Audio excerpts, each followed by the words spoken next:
Hello students, कैसे लग रहे हैं आपको वीडियोस। आई होप आप वीडियोस को ध्यान से देख रहे हो, प्रोग्राम्स को लिख रहे हो, कंपाइल कर रहे हो और एग्जीक्यूट करके भी देख रहे हो।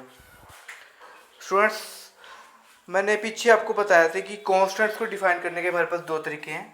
एक तो हम कॉन्स्ट कीवर्ड का यूज़ कर सकते हैं। कैसे करते हैं, हम लिखते हैं, जैसे मान लो मुझे इंटीजर टाइप का कोई कॉन्स्टेंट बनाना है तो मैं क्या लिखूंगा, कॉन्स्ट इंट कांस्टेंट का नाम इज इक्वल टू वैल्यू फिर सेमीकोलन। इस तरीके से हम कांस्टेंट बनाते हैं। और दूसरा तरीका मैंने बताया था कि आपको हैश डिफाइन का भी हम यूज़ कर सकते हैं। तो यहाँ पे मैं आपको हैश डिफाइन का यूज़ करना बता रहा हूँ कि कैसे हम हैश डिफाइन का यूज़ करके भी कॉन्स्टेंट्स बना सकते हैं।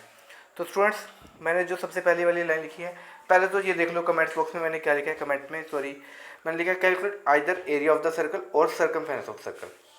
मतलब या तो मुझे सर्कल का एरिया निकालना है या सर्कल का सर्कमफेरेंस निकालना है, लेकिन ये यूज़र की चॉइस पे डिपेंड करेगा कि यूज़र क्या चूज़ करना चाहता है। तो खैर, मैंने इसमें पहले कांस्टेंट डिफाइन किया है। सबसे पहले तो आपको हेडर फाइल्स को इंक्लूड करना है। यहाँ पे मैंने जानबूझ के नहीं लिया क्योंकि मेरे पास इस स्लाइड में इतनी जगह नहीं थी। तो आप हेडर फाइल्स इंक्लूड कर सकते हो। जैसे पहले मैं लिखूंगा हैश इंक्लूड stdio.h, दूसरी हेडर फाइल में लिखूंगा हैश इंक्लूड conio.h।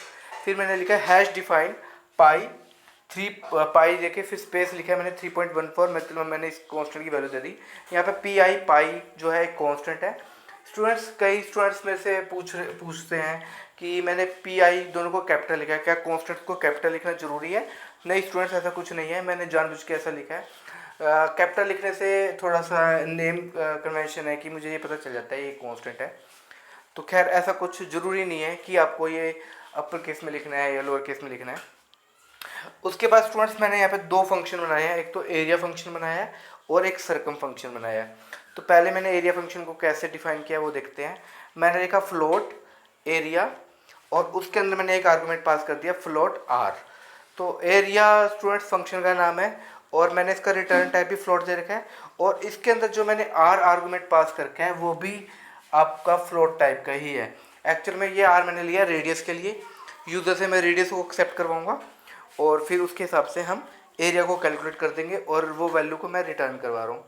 अब मैंने इसकी ओपन करली ब्रेस स्टार्ट की है, उसमें मैंने लिया रिटर्न और रिटर्न में मैंने फॉर्मूला लगा रखा है पाई मल्टीप्लाई आर, क्योंकि स्टूडेंट्स हमें पता है कि सर्कल का एरिया कैसे होता है, पाई आर स्क्वायर होता है। तो वही मैंने यहाँ पे यूज़ किया, ये एक वैल्यू रिटर्न करेगा और लास्ट में मैंने करली ब्रेसेस को क्लोज कर दिया स्टूडेंट्स। फिर इसी तरीके से सर्कमफेरेंस के लिए मैंने फ्लोट यूज़ किया है, फ्लोट सर्कम, और इसके अंदर भी मैंने रेडियस के लिए आर आर्गुमेंट पास किया जो कि फ्लोट टाइप का, फ्लोट स्पेस आर, और रिटर्न ये क्या करेगा 2πr। ठीक है स्टूडेंट्स, तो इसको भी हमने इसकी भी हमने बॉडी क्लोज कर दी है। अब मेन फंक्शन के अंदर स्टूडेंट्स मैंने एक रेडियस के लिए रेडियस वेरिएबल ले रखा है जो कि फ्लोट डाटा टाइप का है और इसमें मैंने वैल्यू डाल दी जैसे 5.0। रेडियस को मैंने एक डिफ़ॉल्ट वैल्यू डाल रखी है पहले से 5.0 इनिशियल वैल्यू डाल रखी है। हो सके तो आप यूज़र से भी एक्सेप्ट करवा सकते हो रेडियस की वैल्यू। उसके बाद उसके बाद स्टूडेंट्स मैंने इंट चॉइस एक वेरिएबल ले रखा है इंटीजर टाइप का। ये यूज़र से चॉइस के लिए है कि यूज़र 1 प्रेस करता है या 2 प्रेस करता है या कुछ और प्रेस करता है। तो स्टूडेंट मैंने नीचे प्रिंट एफ में मैंने लिख रखा है एंटर 1 फॉर एरिया, मतलब अगर यूज़र 1 प्रेस करता है तो मुझे एरिया कैलकुलेट करना है, और 2 फॉर सर्कमफेरेंस, अगर 2 प्रेस करता है तो मुझे सर्कमफेरेंस दिखाना है सर्कल का। ठीक है स्टूडेंट्स, तो या स्कैन एफ में मैंने चॉइस वेरिएबल के अंदर उस वैल्यू को एक्सेप्ट करवा लूँगा, यूज़र चाहे 1 डाले 2 डाले या 0 डाले या कुछ और डाले। अब स्विच में मैंने इस चॉइस वेरिएबल को पास कर दिया। स्विच चेक करेगा कि चॉइस के अंदर मैंने क्या वैल्यू डाली है। तो केस वन क्या कहता है कि अगर चॉइस की वैल्यू 1 है, तो यहाँ पे 1 लिखा है मैंने, कांस्टेंट क्या लिखा है 1 लिखा है। अगर चॉइस की वैल्यू 1 डाली है तो ये एरिया ऑफ सर्कल दिखा देगा हमें। तो उसमें मैंने प्रिंट ऑफ लिखा है area of circle is %0.2f। तो स्टूडेंट मैंने आपको बताया था कि %0.2f का क्या मतलब होता है, ये 2 डेसिमल प्लेस तक हमें रिजल्ट शो करता है। फिर कॉमा मैंने लिखा एरिया के अंदर मैंने रेडियस पास कर दी और रेडियस की वैल्यू हमने क्या दे रखी है ऊपर 5.0 दे रखी है, वो वैल्यू मैंने एरिया फंक्शन के अंदर पास कर दी। तो यहाँ पे जो रेडियस मेरा है वो एक्चुअल आर्गुमेंट होगा, जबकि ऊपर मैंने जो आर लिया था वो आर मेरा फॉर्मल आर्गुमेंट था। तो यहाँ पे जो आपकी एक्चुअल आर्गुमेंट की वैल्यू है वो आपकी फॉर्मल आर्गुमेंट में हम कॉपी कर देंगे, मतलब वहाँ पे एरिया को कैलकुलेट कर देगा और वैल्यू को रिटर्न कर देगा। वो रिटर्न वैल्यू हमने यहाँ पे डिस्प्ले करवा दी, सिंपल। ठीक है स्टूडेंट्स। उसके बाद ब्रेक, ब्रेक इसलिए होता है स्टूडेंट्स, आपका एक केस का रिजल्ट शो करने के बाद वो बाहर आ जाए। अगर आप ब्रेक नहीं लगाते तो वो नेक्स्ट केस में भी चला जाएगा आपका कंट्रोल। अब स्टूडेंट्स इसी तरीके से मैंने केस 2 लिखा है। अगर यूज़र जो चॉइस है अगर वो 2 डालता है तो 2 के साथ वो मैच हो जाएगी। तो उसमें वो क्या डिस्प्ले करेगा, सर्कमफेरेंस ऑफ सर्कल इज, जो भी सर्कमफेरेंस होगी उसको वो शो कर देगा यहाँ पे। ठीक है स्टूडेंट्स। तो यहाँ पे वो सर्कमफेरेंस को मेरी शो कर देगा। तो सर्कमफेरेंस ऑफ द सर्कल, यहाँ पे सर्कम मैंने फंक्शन को कॉल कर लिया है और उसके अंदर रेडियस का पास कर दिया, तो ये एक वैल्यू रिटर्न कर देगा, उस वैल्यू को वहाँ पे वो शो कर देगा। ब्रेक हमने लगा दिया बाहर आने के लिए। लास्ट में डिफ़ॉल्ट लगाया मैंने। डिफ़ॉल्ट में अगर यूज़र 1 या 2 के अलावा कुछ और चॉइस डालता है तो उसको वहाँ पे मैसेज आएगा रॉन्ग चॉइस। तो इसके बाद स्टूडेंट्स मैंने स्विच को बंद कर दिया, फिर गेट ch और फिर लास्ट में मैंने मेन फंक्शन की बॉडी को क्लोज कर दिया, क्लोज कर ली ब्रेस के साथ। इस तरीके से मैंने ये प्रोग्राम लिखा है स्टूडेंट्स। होपफुली आपको समझ में आया होगा। आप प्रोग्राम को राइट भी करना है, आपको कंपाइल भी करना है और फिर उसके बाद आपको प्रोग्राम को एग्जीक्यूट करके देखना है स्टूडेंट्स। नेक्स्ट है चेक योर नॉलेज। यहाँ पे मैंने आपके लिए किया है कि आप कुछ अपनी नॉलेज को चेक कर सकते हो। वाइल लूप किस टाइप का लूप है, एंट्री कंट्रोल लूप है या एग्जिट कंट्रोल लूप है। तो वाइल लूप आपका एंट्री कंट्रोल लूप है। डू वाइल लूप के बारे में पूछा जाए तो डू वाइल आपका एग्जिट कंट्रोल लूप है।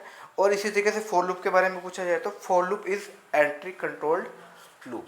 तो वाइल लूप और फॉर लूप आपके एंट्री कंट्रोल लूप है, जबकि डू वाइल लूप आपका एग्जिट कंट्रोल्ड लूप है। नेक्स्ट स्टूडेंट्स मेरे पास टॉपिक है storage class specifiers. Storage class specifiers पढ़ते हैं इसके बारे में। Storage class specifiers determine where value of variable is to be stored, memory और CPU register, scope of the variable, global और local, life of the variable and default value of variables. So storage class specifiers generally जब हम variables को declare करते हैं तो data types के साथ ही, मतलब हम जो भी वेरिएबल हम यूज़ करते हैं उसके साथ ही हम उसकी स्टोरेज क्लास के बारे में लिखते हैं। तो स्टोरेज क्लास स्पेसिफायर हमें क्या बताते हैं, इनसे हमें एक तो ये पता चल जाता है कि हमारा जो वेरिएबल है वो इस टाइम पे कहाँ पे स्टोर होगा, वो मेमोरी में स्टोर होगा या सीपीयू रजिस्टर में स्टोर होगा। दूसरा स्कोप ऑफ द वेरिएबल, उसका स्कोप क्या होगा, ग्लोबल रहेगा या लोकल रहेगा। ग्लोबल का मतलब है पूरे प्रोग्राम में यूज़ हो सकेगा या एक ही फंक्शन तक वो रहेगा, उस फंक्शन के बाहर उसका कोई स्कोप नहीं होगा। ऐसे लाइफ है, लाइफ में भी वही चीज़ है स्टूडेंट्स।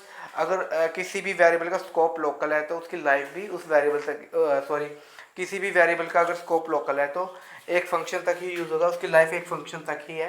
फंक्शन से बाहर जाती है उसकी लाइफ ख़त्म हो जाएगी, डिस्ट्रॉय हो जाएगा वो।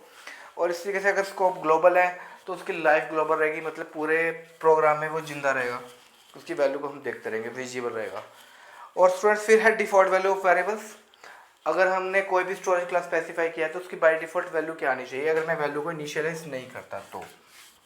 ठीक है स्टूडेंट्स। अब आप इस टेबल को देख लीजिए, ये बहुत इंपॉर्टेंट टेबल है। स्टोरेज क्लास में सबसे पहले मैंने लिखा ऑटो। स्टूडेंट जनरली हम जब वेरिएबल डिक्लेयर करते हैं तो मैं क्या लिखता हूँ, इंट ए कोमा बी कोमा सी, इस तरीके से लिखता हूँ। इंट से पहले मैं कभी ऑटो नहीं लगाता, लेकिन ऑटो नाम का कोई वैसे कीवर्ड इतना है भी नहीं सी के अंदर। बाय डिफ़ॉल्ट अगर हम कोई भी मतलब स्पेसिफायर नहीं लगाते इस टाइप का तो हमारा वो ऑटोमेटिक ही होता है। ठीक है। तो इसलिए हमारा जो मेरे सिंपल वेरिएबल्स होते हैं जो मैं डिक्लेयर करता हूँ वो उनकी स्टोरेज लोकेशन मेमोरी होती है, मेमोरी में स्टोर होते हैं और उनका स्कोप भी लोकल रहता है। लोकल मीन्स अगर मैंने किसी फंक्शन के अंदर कोई वेरिएबल डिक्लेयर कर दिया तो वो उस फंक्शन तक ही रहेगा, उस फंक्शन के बाद उसका कोई स्कोप नहीं होगा। डिफ़ॉल्ट वैल्यू गार्बेज होगी। गार्बेज मीन्स अगर मैंने कोई वैल्यू इनिशियलाइज नहीं की तो वो ऑटोमेटिकली कोई अनप्रिडिक्टेबल वैल्यू उसके अंदर स्टोर कर देगा उस वेरिएबल में। और लाइफ क्या है, till control remains in the function. जब तक आपका कंट्रोल एक फंक्शन के अंदर रहता है तब तक उसकी लाइफ रहेगी। जैसे ही कंट्रोल एक फंक्शन से बाहर आ जाता है उसकी लाइफ ख़त्म हो जाती है। तो ये मेरी है ऑटोमेटिक स्टोरेज क्लास, जिसको हम ऑटो बोलते हैं। दूसरी है रजिस्टर स्टोरेज क्लास।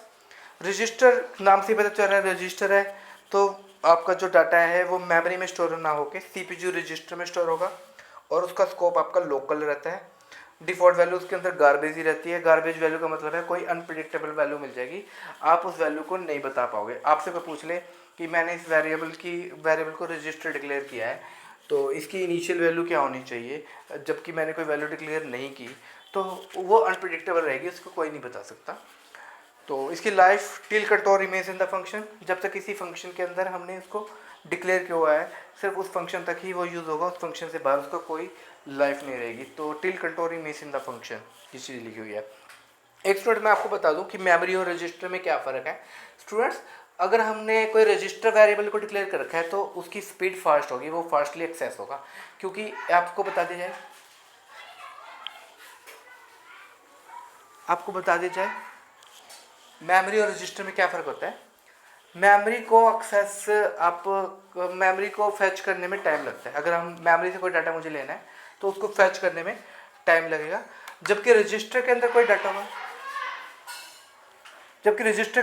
होगा तो उसको हम डायरेक्टली एक्सेस कर लेंगे। तो रजिस्टर में डाटा को डायरेक्टली एक्सेस किया जा सकता है, जबकि मेमोरी के अंदर डाटा को एक्सेस करने में उसको पहले फैच करना पड़ता है, फिर एक्सेस करते हैं, तो टाइम लगता है थोड़ा सा। इसी तरीके से स्टोरेज क्लास स्टैटिक आती है। स्टूडेंट्स, स्टैटिक जो है इसकी स्टोरेज लोकेशन मेमोरी ही रहती है, उसका स्कोप लोकर रहता है, डिफ़ॉल्ट वैल्यू उसकी 0 हो जाती है। देखो स्टूडेंट्स, ऊपर हमने गार्बेज वैल्यू बताई है, जबकि स्टैटिक की वैल्यू बाय डिफ़ॉल्ट 0 रहती है, और as long as program execution does not come to end, तो इसका स्कोप तब तक रहता है, इसकी लाइफ तब तक रहती है जब तक प्रोग्राम रहता है। जैसे ही प्रोग्राम खत्म होगा इसकी लाइफ खत्म हो जाएगी। इसका कहने का मतलब है स्टैटिक हमेशा आपकी पिछली वैल्यूज़ को रिटेन रखेगा, सेव रखेगा, चेंज नहीं होगी, जबकि ऑटोमेटिक और रजिस्टर में पिछली वैल्यू आपकी डिस्ट्रॉय हो जाती हैं। स्टैटिक आपकी लास्ट वैल्यू को रिटेन रखेगा। जैसे मान लो पीछे लास्ट वैल्यू थी 10, तो 10 ही सेव रहेगी, अगली बार 10 में ही हम कुछ मॉडिफिकेशन करेंगे, ठीक है। तो अब हम कह सकते हैं कि static variables retain their value during the execution of the program. आपने लिखना हो तो लिख लो, static variables retain RETAIN retain their values during the program execution, ठीक है। लास्ट है एक्सटर्न। एक्सटर्न जो है इसकी स्टोरेज लोकेशन मेमोरी होती है, लेकिन इसका स्कोप ग्लोबल है, प्रोग्राम में, पूरे प्रोग्राम में हम इसको कहीं भी यूज़ कर सकते हैं, और इसकी डिफ़ॉल्ट वैल्यू भी आपकी 0 ही होगी, और लाइफ के as long as program execution does not come to end, जब तक आपका प्रोग्राम चलेगा इसकी लाइफ रहेगी, जैसे प्रोग्राम ख़त्म होगा इसकी लाइफ ख़त्म होगी। तो ये सारे हमने स्टोरेज क्लासेस के बारे में पढ़ा। हम इनके आगे यूज़ भी देख सकते हैं, यूज़ हम बताएंगे आगे कुछ। तो नोट स्टूडेंट, मैंने लास्ट में नोट लिखा हुआ है, register variables can be accessed quickly. मैंने अभी आपको बताया मेमोरी वैल्यूज़ की बजाय, मेमोरी वेरिएबल्स की बजाय रजिस्टर वेरिएबल्स को क्विकली हम एक्सेस कर सकते हैं। दूसरा, global variables are static by default, क्योंकि मैंने स्टूडेंट्स बताया कि स्टैटिक वेरिएबल्स वो होते हैं जो पिछली वैल्यू को रिटेन रखते हैं, और फिर मैंने कहा global variables are static by default. इसका मतलब यह है कि ग्लोबल वेरिएबल्स भी पिछली वैल्यू को रिटेन रखेंगे, सेव रखेंगे, जो लास्ट वैल्यू होगी वही वैल्यू को वो आगे लेकर चलेंगे, आगे उनको मॉडिफाई किया जा सकता है पिछली वैल्यू को, जबकि ऑटो और रजिस्टर के केस में ऐसा नहीं होता। अब स्टूडेंट मैं आपको कुछ एग्जांपल बता देता हूँ। सबसे पहले मैंने रजिस्टर स्टोरेज क्लास का ही एग्जांपल लिया है। स्टूडेंट मैंने लिखा है यहाँ पे hash include stdio.h, hash include conio.h, void main function लिखा है मैंने, और नीचे स्टूडेंट्स मैंने लिखा है register int x equal to 50। यहाँ अगर मैं int x के पहले कुछ नहीं लगाता तो वो बाय डिफॉल्ट ऑटो ही होता है। स्टूडेंट्स जैसा अभी तक हम करते आए हैं, तो int x से पहले मैंने रजिस्टर लगा दिया तो ये रजिस्टर वेरिएबल बन गया। एक चीज़ और ध्यान रखना स्टूडेंट्स, अगर आप रजिस्टर वेरिएबल्स की वैल्यू को एक्सेस करना चाहते हैं तो आप हमेशा उसकी स्टैटिक इनिशियलाइजेशन ही दो, जैसे मैंने यहाँ पे स्टैटिक इनिशियलाइजेशन दिया है। स्टूडेंट मैं आपको बता दूँ, मैंने पहले भी बता चुका हूँ, फिर बता देता हूँ, स्टैटिक इनिशियलाइजेशन में और डायनामिक इनिशियलाइजेशन में क्या फ़र्क है। स्टैटिक इनिशियलाइजेशन में हम पहले से वैल्यू देते हैं, जैसे मैंने यहाँ पे वैल्यू पहले से इनिशियलाइज कर रखी है, जबकि डायनामिक इनिशियलाइजेशन में हम वैल्यू यूज़र से एक्सेप्ट करवाते हैं। तो यहाँ पे मैंने स्टैटिक इनिशियलाइजेशन दे दिया। आपका रजिस्टर वेरिएबल तब सही काम करेगा जब हम स्टैटिक इनिशियलाइजेशन देंगे। तो मैंने लिखा register int x equal to 50। Next clear screen को क्लियर करने के लिए फिर मुझे इस वैल्यू को एक्सेस करना है, तो वैल्यू ऑफ रजिस्टर इज, मैंने %d, x लिख दिया, मैं डायरेक्टली इस वैल्यू को एक्सेस कर सकता हूँ।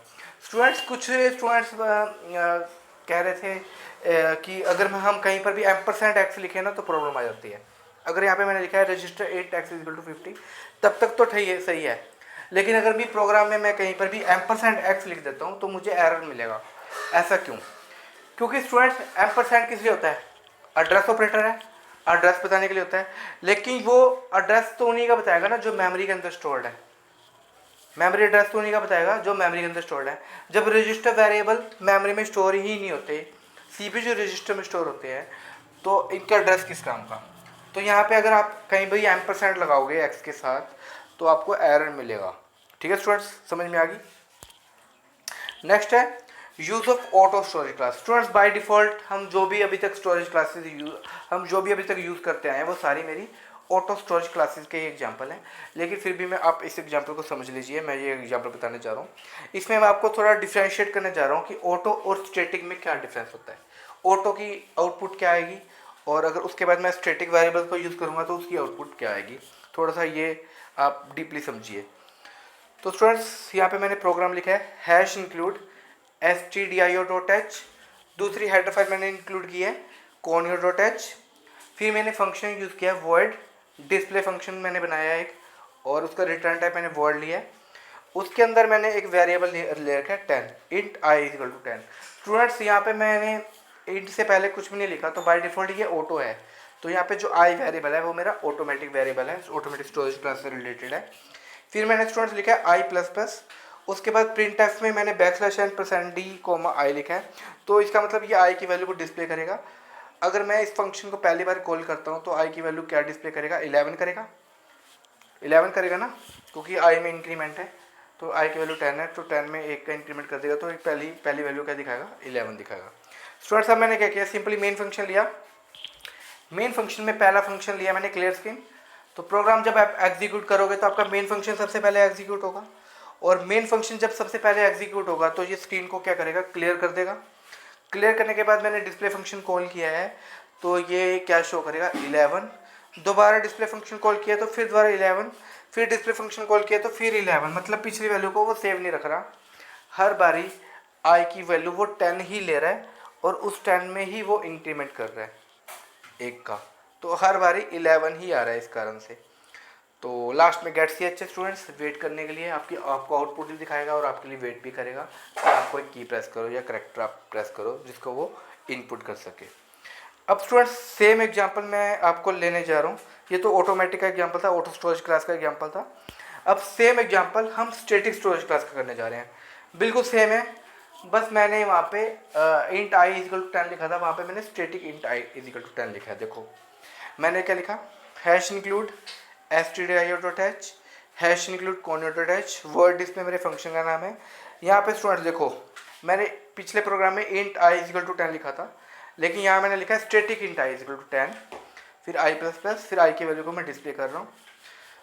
मेन फंक्शन सबसे पहले एग्जीक्यूट होगा, उसमें मैंने सबसे पहला फंक्शन लिखा है क्लियर स्क्रीन, तो ये क्या करेगा, स्क्रीन को क्लियर कर देगा। उसके बाद मैंने डिस्प्ले फंक्शन को कॉल किया, तो पहली बार जब मैंने डिस्प्ले फंक्शन को कॉल किया तो ये क्या कर रहा है, आई की वैल्यू को 10 से इनिशियलाइज करेगा और उसमें एक का इंक्रीमेंट कर देगा 11 वैल्यू को ये शो कर देगा। दूसरी बार जब मैंने डिस्प्ले फंक्शन कॉल किया तो ये पिछली वैल्यू को सेव रखेगा, पिछली वैल्यू क्या थी, 11 थी, 11 को रिटेन रखेगा और उसमें एक का इंक्रीमेंट करेगा, मतलब 11 में एक का इंक्रीमेंट किया 12, तो 12 शो किया। अगली बार जब मैंने डिस्प्ले फंक्शन कॉल किया तो फिर उसने पिछली वैल्यू को सेव रखा, पिछली वैल्यू क्या थी, 12 थी, उसमें एक का इंक्रीमेंट किया 13 हो गया, तो 13 डिस्प्ले किया। इस तरीके से हर बारी वो पिछली वैल्यू को रिटेन रख रहा है, क्योंकि मैंने स्टैटिक स्टोरेज क्लास का यहाँ पे यूज़ किया है। Next students, use of external storage class. Students यहाँ पे मैंने एक्सटर्न कीवर्ड का यूज़ किया है। अगर आप एक्सटर्न कीवर्ड का यूज़ नहीं भी करते, आप सिंपली किसी भी फंक्शन के बाहर अगर कोई वेरिएबल डिक्लेयर करते तो उसका स्कोप ग्लोबली होता है। यहाँ पे देखो मैंने इंट आई इक्वल टू 10 लिखा है, और मैंने इसे जो मैंने वेरिएबल डिक्लेयर किया है ये मैंने किसी फंक्शन के अंदर डिक्लेयर नहीं किया, बल्कि फंक्शंस के बाहर डिक्लेयर किया है, तो इसका स्कोप ग्लोबल रहेगा। आपने एक्सटर्न लगा दिया तो एक्सटर्न भी हम लगा सकते हैं, बाय डिफॉल्ट ये एक्सटर्न ही होगा। तो इसमें स्टूडेंट्स मैंने दो हेडर फाइल्स इंक्लूड किया, stdio.h, conio.h, और फिर उसके बाद मैंने एक आई जो है इंटीजर टाइप का वेरिएबल वो डिक्लेयर किया है, ग्लोबल वेरिएबल बन जाएगा ये मेरा extern int I equal to 10। फिर मैंने स्टूडेंट्स फंक्शन लिया वर्ड डिस्प्ले, और इसमें मैंने आई में इंक्रीमेंट किया आई प्लस प्लस और आई की वैल्यू को डिस्प्ले करवा दिया। लेकिन ये चलेगा कब, सबसे पहले तो आपका प्रोग्राम में मेन फंक्शन चलेगा, और जब मेन फंक्शन एग्जीक्यूट कर होगा तो उसमें मैंने पहली स्टेटमेंट लिखी है क्लियर स्क्रीन। तो मेन फंक्शन जब प्रोग्राम में सबसे पहले एग्जीक्यूट होगा तो वो स्क्रीन को क्या कर देगा, क्लियर कर देगा। फिर मैंने डिस्प्ले फंक्शन को कॉल किया, तो ये अपने आप, क्योंकि आई जो है ग्लोबल वेरिएबल है, उसकी वैल्यू को ऑटोमेटिकली इनिशियलाइज कर देगा 10 से, और उसमें एक का इंक्रीमेंट किया 11 को शो कर देगा। फिर दोबारा डिस्प्ले फंक्शन को कॉल किया तो वो पिछली वैल्यू को सेव रखेगा। यहाँ भी स्टूडेंट मैंने बताया था आपको global variables are static by default, हमने पढ़ी थी ना पीछे statement, global variables are static by default. तो यहाँ भी पिछली वैल्यू को सेव रखेगा, तो आपको वही सेम रिजल्ट मिला यहाँ पे। तो इस तरीके से स्टूडेंट्स हमने चारों स्टोरेज क्लासेस के बारे में पढ़ा, auto, static, register and external के बारे में। अब स्टूडेंट्स आपसे एक आउटपुट पूछ रहा हूँ, इस प्रोग्राम की आउटपुट क्या होनी चाहिए।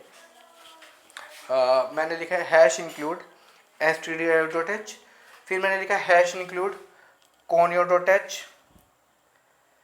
उसके बाद स्टूडेंट्स मैंने एक डिस्प्ले फंक्शन बनाया है जिसका रिटर्न टाइप मैंने वॉइड लिया है, और उसके अंदर 2 इंटीजर आर्गुमेंट्स मैंने लिया है, इंट a, इंट b। फिर उस फंक्शन की मैंने डेफिनेशन लिखी है, डिफाइन किया मैंने। उसमें मैंने लिखा int c is equal two plus plus a, फिर प्लस प्लस b। स्टूडेंट्स इसमें a में भी प्री इंक्रीमेंट है और b में भी प्रीफिक्स इंक्रीमेंट है, और फिर उन दोनों को हम एडिशन कर रहे हैं, और फिर मैंने नीचे प्रिंट एफ करवा दिया c की वैल्यू को। ठीक है स्टूडेंट, इतना हमने किया। फंक्शन क्या एग्जीक्यूट होगा? नहीं, जब तक हम फंक्शन को मेन फंक्शन के अंदर कॉल नहीं करते ये एग्जीक्यूट नहीं होगा। तो मैंने मेन फंक्शन लिया, उसमें मैंने x की इनिशियल वैल्यू डाल दी 5, y की इनिशियल वैल्यू मैंने डाली है 10। स्क्रीन को क्लियर किया, उसके बाद मैंने क्लियर स्क्रीन फंक्शन यूज़ किया है। उसके बाद स्टूडेंट मैंने डिस्प्ले फंक्शन को कॉल किया है, तो इसमें मैंने x और y 2 आर्गूमेंट पास कर दिए। स्टूडेंट्स ऊपर जो मैंने a और b लिए थे वो मेरे फॉर्मल आर्गूमेंट थे, और यहाँ पे जो मैंने x और y लिए हैं वो मेरे एक्चुअल आर्गूमेंट्स होंगे। तो एक्चुअल आर्गूमेंट्स मेरे क्या है, 5 और 10 है, तो वो वैल्यू मैंने यहाँ पे डाल दी डिस्प्ले फंक्शन में। तो जैसे डिस्प्ले फंक्शन कॉल होगा तो हमारा जो कंट्रोल है डिस्प्ले फंक्शन में चला जाएगा ऊपर, और वहाँ पे x की वैल्यू तो a में चली जाएगी और y की वैल्यू हमारी b के अंदर चली जाएगी। x की वैल्यू जैसे 5 थी वो वैल्यू अब a की हो चुकी है, और y की वैल्यू 10 थी वो वैल्यू मेरी b की हो चुकी है, मतलब a की वैल्यू 5 और b की वैल्यू 10 हो चुकी है। अब फंक्शन की डेफिनेशन में जाएंगे तो c इज इक्वल टू, इसमें दोनों का प्रीफिक्स इंक्रीमेंट है स्टूडेंट्स, तो दोनों का प्रीफिक्स इंक्रीमेंट हो जाएगा। x इसमें a की वैल्यू आपकी 6 हो जाएगी और y की वैल्यू 11 हो जाएगी, मतलब 6 + 11 है इसका मतलब। तो c का रिजल्ट क्या आ जाएगा, 17 आ जाएगा। 6 + 11 इज इक्वल टू 17। तो ये 17 को शो कर देगा, जैसा कि मैंने यहाँ पे नीचे कमेंट्स में दिखा भी रखा है 17। उसके बाद स्टूडेंट्स मैंने प्रिंट एफ किया, यहाँ पे मैंने लिखा \n, न्यू लाइन के लिए हम \n करते हैं यूज़। फिर मैंने % लिखा, उसके बाद मैंने \t लिखा। टी स्टूडेंट्स होता है, \t होता है हॉरिजॉन्टल टैब के लिए, लिख लो इसको। \t होता है हमारा हॉरिजॉन्टल टैब के लिए, इसी तरीके से \v होता है वर्टिकल टैब के लिए। तो मैंने एक हॉरिजॉन्टल टैब दे दिया, उसके बाद मैंने %d फिर लिखा, तो इसमें x की वैल्यू दिखाएगा, फिर टैब देके y की वैल्यू दिखाएगा। तो x की वैल्यू इसमें क्या थी हमारी, y थी 5 थी, 5 ही रहेगी, और y की वैल्यू मेरी 10 थी, 10 ही रहेगी। अब स्टूडेंट्स आप कहोगे कि वैल्यू तो चेंज हो चुकी है, वहाँ पे तो 5 की जगह 6 हो चुका है, 10 की जगह 11 हो चुका है। स्टूडेंट्स एक चीज़ ध्यान दो, वो हमने फंक्शन को कॉल किया था, फंक्शन में मैंने 5 और 10 पास किया था, तो फंक्शन का रिजल्ट आया था 17, जबकि मेरे मेन फंक्शन के जो लोकल वेरिएबल्स हैं वो x और y ही हैं। यहाँ पे एक चीज़ ध्यान देना, x और y की वैल्यू हमने डिस्प्ले फंक्शन में पास की, वहाँ पे मुझे एक रिजल्ट मिला, उस रिजल्ट को तो हमने शो कर दिया जो भी रिजल्ट मिला। लेकिन जबकि x और y मेरे लिए मेन फंक्शन के लोकल वेरिएबल्स हैं, तो लोकल वेरिएबल्स की वैल्यू कोई भी तीसरा फंक्शन चेंज नहीं कर सकता, उनकी वैल्यू वही रहेगी। तो यहाँ x और y की वैल्यू को मैं डिस्प्ले करवा रहा हूँ, तो x और y की वैल्यू मुझे 5 और 10 ही डिस्प्ले करेगा। तो ऊपर रिजल्ट आ जाएगा 17 और नीचे रिजल्ट आएगा 5 + 10। इस तरीके से स्टूडेंट्स, जैसे मैंने ये कमेंट्स में दिखा भी रखा है आपको, ये / के बाद कमेंट लिख रखे है ना, तो ऊपर वाली स्टेटमेंट का रिजल्ट 17 आएगा और नीचे वाली स्टेटमेंट का रिजल्ट आएगा 5, उसके बाद टैब, फिर 10, और स्टूडेंट्स लास्ट में गेट ch मैंने लगा रखा है, वो वेट करेगा कि आप कोई की प्रेस करो, कोई इनपुट के लिए आपकी वो वेट कर रहे हैं। तो स्टूडेंट्स आज के लिए इतना ही, नेक्स्ट वीडियो में देखेंगे क्या है। नेक्स्ट वीडियो में हम दूसरी कोई स्टेटमेंट देखेंगे। फ़िलहाल आज के लिए इतना ही, क्योंकि ज़्यादा हो जाएगा फिर आपको कन्फ्यूजन रहेगा, तो आपको इसको पढ़ना जो बहुत ज़रूरी है, सबसे बढ़िया तो ये है।